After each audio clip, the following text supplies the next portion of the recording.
Estamos de volta ao vivo com o nosso programa Eclésia. O tema de hoje, a gente está falando sobre a vida de Bento XVI e tudo que ele fez, tudo que ele trabalhou relacionado à liturgia. É claro que Joseph Ratzinger e Bento XVI são a mesma pessoa. Afinal de contas, o nome do Papa Bento XVI é Joseph Ratzinger, que foi um padre que já trabalhou no Concílio Vaticano II, depois um importante cardeal durante o pontificado de João Paulo II, depois nosso querido Papa Bento XVI, hoje nosso Papa Emérito Bento XVI, tá certo?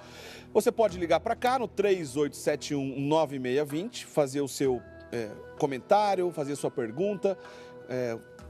A gente direciona aqui para o Padre Vander Maia, que está comentando hoje o programa Eclésia. Ou então manda também um e-mail para a gente no eclésia@rs21.com.br. Faça a sua pergunta, o seu comentário. A gente está aqui para tentar te atender, tá certo? Padre Vander Maia, a gente estava dizendo agora no primeiro bloco.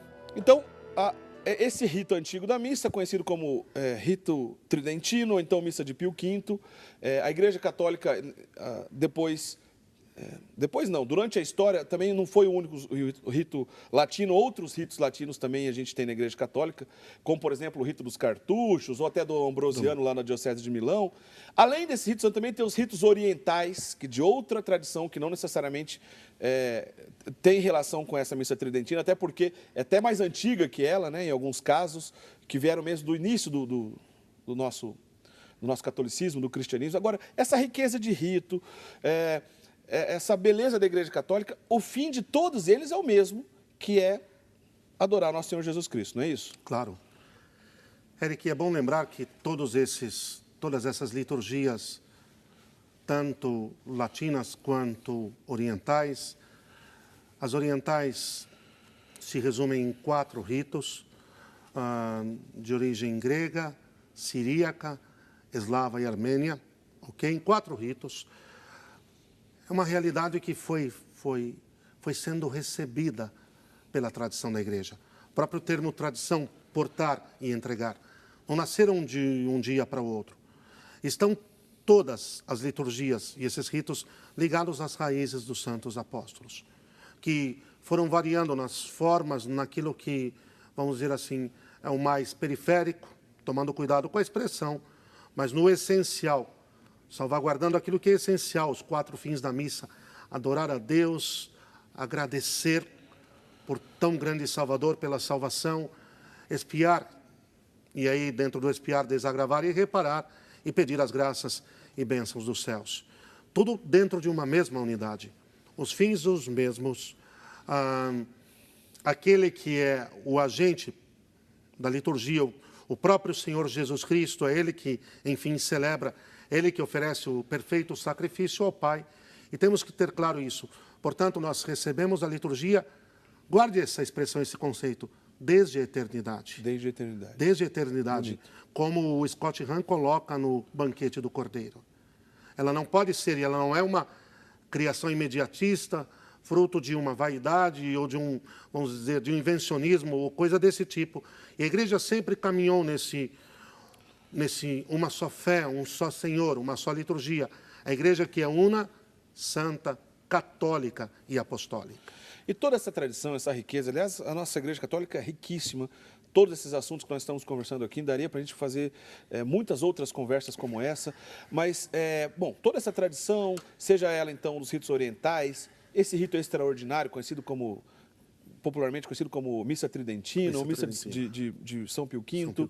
Depois, a nova missa, que é o que a maioria dos brasileiros conhece, que é a missa que a grande maioria das nossas paróquias são celebradas, que na língua de cada povo, então aqui no Brasil celebrado em português. Tudo isso, essa reforma litúrgica pós-conciliar, enfim, a pergunta que eu faço para o senhor é: o que Joseph Ratzinger, nosso querido Papa Bento XVI, o que e como ele trabalhou para que essa riqueza, então, da liturgia fosse preservada e mesmo depois do Concílio Vaticano II, com toda a riqueza que o concílio propiciou, como que ele trabalhou para que isso fosse preservada e fosse direcionada a todos os povos com a mesma tradição e riqueza de 2000 anos? Ok.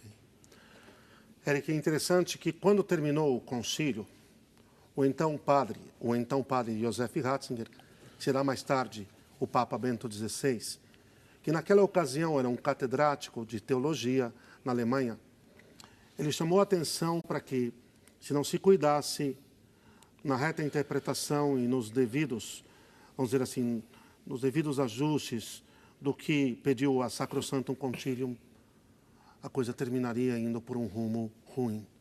Ele alertou para isso.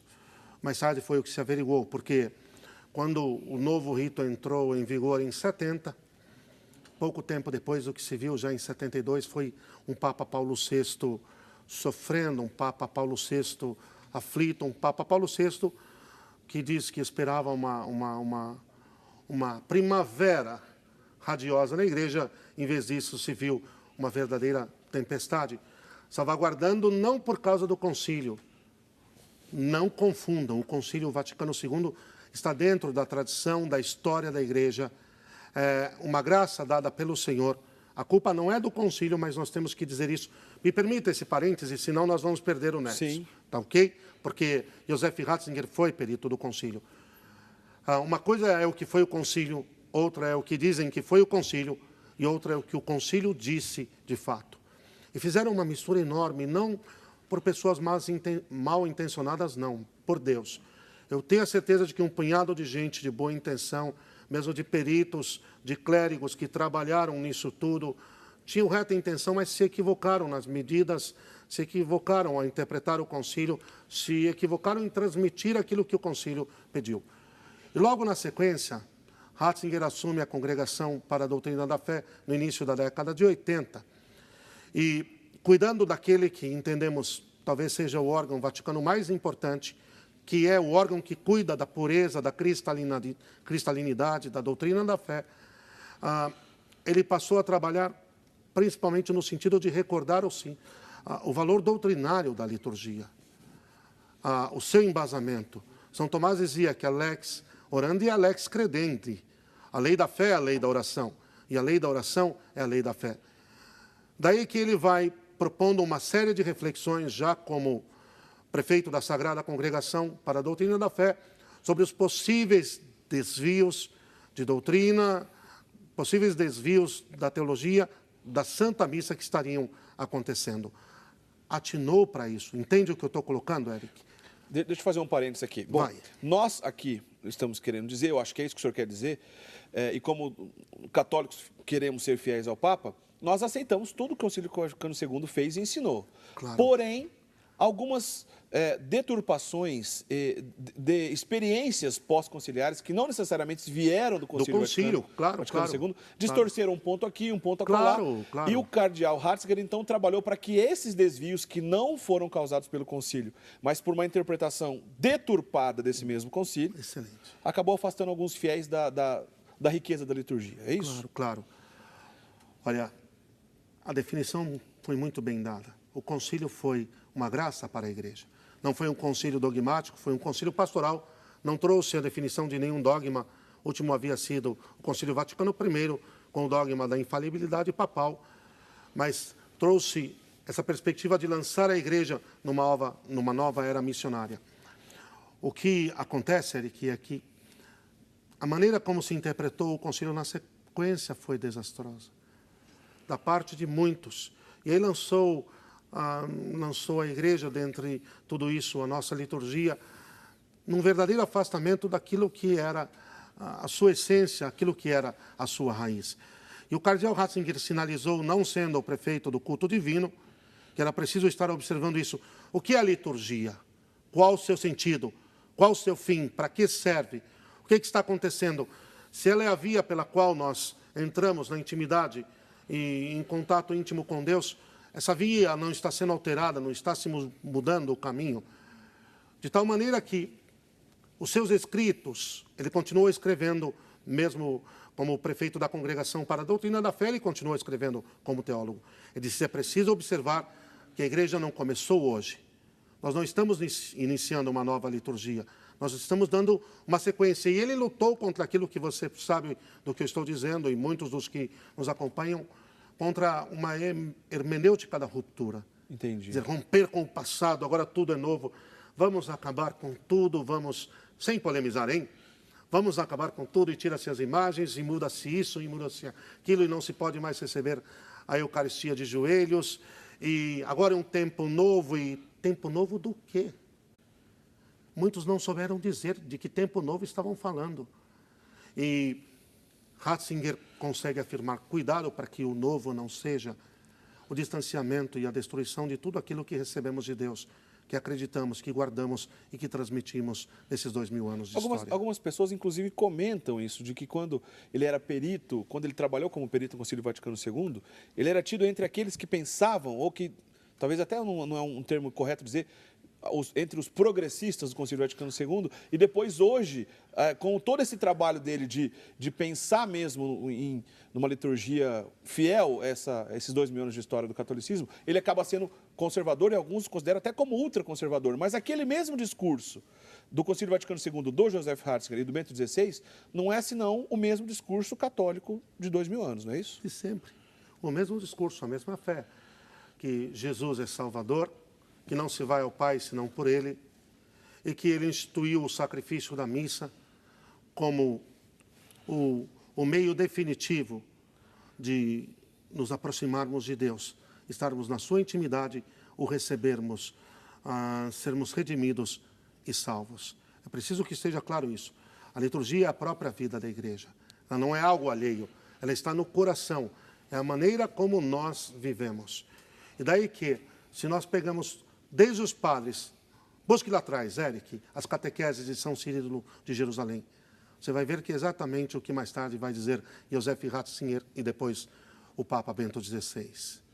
Não mudou nada. E se mudasse, deixaria de ser católico. Entende? Sim. Porque nós não somos os senhores, nós somos os servos. Nós recebemos a revelação e dentro daquilo que é a revelação de Deus, nos foi dada a liturgia. Será que a gente pode dizer assim que essa volta para o mesmo, vamos chamar assim, essa ênfase que Bento XVI, esse cuidado que ele teve em relação à liturgia, com os detalhes, com as rúbricas, com os paramentos, algumas pessoas inclusive costumam chamar da reforma litúrgica, como se ele voltasse a essas origens verdadeiras do catolicismo, porém voltar a algo que nunca deixou de existir. O senhor concorda com essas pessoas que acabam classificando Bento XVI como aquele que promoveu uma reforma da reforma litúrgica? Esse foi um termo que ele pessoalmente nunca utilizou. Esse termo foi utilizado por pessoas de boa vontade, estudiosos, gente qualificada, gente reta, que entendeu que estava no momento de se retomar realmente as prioridades, a verdade. Agora, Eric, para mim o marco dessa reforma da reforma é a exortação pós-sinodal Sacramentum Caritatis. Bento XVI sempre teve um profundo amor pela continuidade da história da Igreja e nunca criticou a forma ordinária de se celebrar a Santa Missa, o rito de Paulo VI. Esse documento que o senhor citou, Sacramento Caritatis, é de 2007, não é isso? Exatamente. Após o sínodo que se celebrou sobre a Eucaristia, a conclusão em documento do sínodo. O que acontece é que ele sempre amou a liturgia de Paulo VI, mas fez entender que não era possível bater a porta na cara daqueles que continuaram ligados espiritual e, entre aspas, afetivamente, à antiga liturgia. A liturgia que passou a ser, então, extraordinária. E já eu tenho certeza que nós vamos chegar na Summorum Pontificum, onde... Que é o famoso motu próprio. O motu próprio, onde ele autoriza a se celebrar novamente a missa extraordinária, a missa de Pio V, resgatando exatamente a participação na fé e na liturgia da Igreja, daqueles que são filhos da Igreja, e que ficaram colocados à margem por uma má interpretação do concílio, como se não fossem mais parte daquilo que é a Igreja Católica, o que não é possível, que não faz sentido. Quer dizer, se a Igreja é mãe e é mestra, existe uma parte de seu rebanho que continua de uma forma, vamos dizer, reta, séria, ligada à tradição da liturgia de Pio V, é preciso que eles sejam acompanhados, é preciso que eles sejam pastoreados, é preciso que eles sejam conduzidos pela Igreja. De que maneira? Permitindo que continuem vivendo a antiga liturgia. Na opinião do senhor, na prática, o que Bento XVI fez? Que atos litúrgicos, vamos dizer assim, ele tomou ou como exemplo, celebrava daquela maneira, a ponto da gente dizer e chamar a atenção de algumas pessoas para pensar isso, uma reforma da reforma litúrgica? Ok. Algumas coisas, Eric. Primeiro, ele sempre celebrou o rito antigo.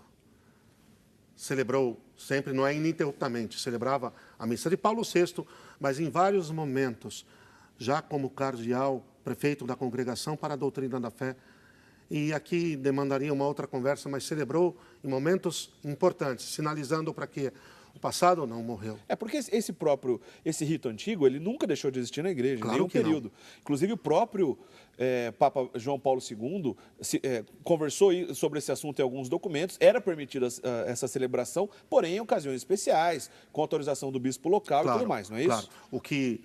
O que Bento XVI, e esse é o grande avanço ao fazer o motu próprio, é que como legislador supremo e universal, ele chama para si a responsabilidade de dar a autorização.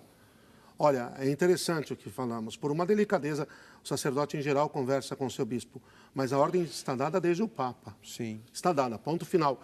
E para mim o ponto alto nessa relação com a antiga liturgia foi o motu próprio. Depois, em uma série de outros pronunciamentos, ele disse que era preciso resgatar a beleza como caminho para Deus e a beleza através da liturgia. Na Sacramentum Caritatis, num determinado momento, ele afirma que tudo aquilo que diz respeito à Eucaristia tem que ser remetido como dizendo respeito à beleza. Então, só para a gente localizar no nosso telespectador. Esse motu próprio significa de próprio punho. O Papa sendo um legislador, determinada... Legislador universal da Igreja. No ano de 2007, ele resolveu, então, fazer esse documento chamado motu próprio de próprio punho, chamado Summorum Pontificum, assim que diz, né? Pontificum. Onde, então, ele permitia para toda a Igreja, a todo sacerdote que quisesse celebrar no rito extraordinário, que é esse rito que a gente estava dizendo, o rito tridentino, esse rito antigo da Igreja Católica. A missa de Pio V. A missa de Pio V, que pudesse celebrá-la desde que houvesse, então, o interesse dos fiéis e tudo mais. Até o documento diz, que está aqui conosco, quando o padre for celebrar sozinho, sem a presença do povo, ele pode fazer isso quando ele quiser. Mas se houver, então, o pedido dos fiéis, ou de repente o bispo pode separar um local na sua diocese para que se celebre, então, nesse rito antigo, que isso era permitido independente da autorização do bispo local, porque o próprio Papa estava autorizando. Mas isso não desmerecia em nada a chamada missa nova, né? A missa que está vigente, que a maioria de nós brasileiros conhece, que é a missa que a gente conhece nas nossas paróquias, a missa atual. Então, uma não tira o valor da outra, porém, é como se acalmasse os ânimos daqueles que gostavam mais do rito antigo, sem tirar o valor dessa missa nova. Até porque as duas, não tem diferença, são a mesma missa, a mesma coisa. Então, esse documento do Papa foi um documento importante, um divisor de águas na liturgia. Divisor de águas. É bom ressaltar isso, Eric, não há duas santas missas, há dois ritos. O ordinário, o de Paulo VI, e o extraordinário de São Pio V. Para nós, católicos latinos, não há 10 santas missas, 12 santas missas no Oriente. Há 4 ritos distintos, mas para a única e mesma Santa Missa, o único e mesmo sacrifício redentor e salvífico de nosso Salvador. Não se pode criar essa cisânia. Estão os dois ritos, para nós latinos, na mesma unidade. O que acontece é que é preciso preservar a sensibilidade orante dos fiéis. E há alguns que dentro de uma catequese, de uma formação mais aguda, segundo uma determinada compreensão da doutrina e da história da Igreja, autorizadas pelo magistério e pela sua doutrina oficial, continuaram extremamente ligados à antiga liturgia e precisaram ser respeitados. Então, se há um grupo de fiéis com catequese, com formação suficiente, que solicita ao pároco que celebrem a missa de Pio V para eles, ele deve fazer os esforços para tal, ainda que ele mesmo não celebre ou não saiba celebrar, buscar os meios ou indicar uma outra paróquia na própria diocese e assim por diante. Mas também cabe a sua dimensão de conduzir as almas, de santificá-las, de dirigi-las, de orientá-las, fazer aquilo que a Igreja ordena, e nesse caso específico, possibilitar que participem da antiga liturgia. do rito extraordinário. Interessante. Daqui a pouco, no próximo bloco, eu queria que o senhor voltasse a esse assunto, daquilo que o senhor percebe, então, do que, em atos concretos, o que Bento XVI trabalhou diretamente, como ele deu o exemplo para que essa liturgia, então, fosse vivida dessa maneira. Daqui a pouquinho, depois do intervalo, o senhor responde, mas antes da gente terminar esse bloco, queria lembrar de um importante personagem dessa, vamos dizer, dessa reforma da reforma, ou cerimoniário do Papa, Monsenhor Guido Marini, que é muito querido por todos os brasileiros. Ele esteve presente aqui na Jornada Mundial da Juventude, com o Papa Francisco, que ele continua trabalhando com o Papa Francisco. Vamos ver, diretor, uma imagem do Monsenhor Guido Marini. Aí, ó, o Monsenhor Guido Marini, a gente está falando de liturgia, tá aí, o cerimoniário do Papa, trabalhou com Bento XVI. Aí, ele quando estava fechando a porta do conclave, que ele trabalhou no conclave também. Monsenhor Guido Marini. Né? E também ele continua até hoje trabalhando com o Papa Francisco, esteve presente aqui no Brasil, está em todas as celebrações com o Papa Francisco, também é um grande personagem dessa história, dessa liturgia dos nossos tempos, tá certo? A gente vai para o intervalo, daqui a pouquinho a gente volta para o último bloco do programa Eclésia e a gente conversa um pouquinho mais com o Padre Wander Maia, não sai daí, até já.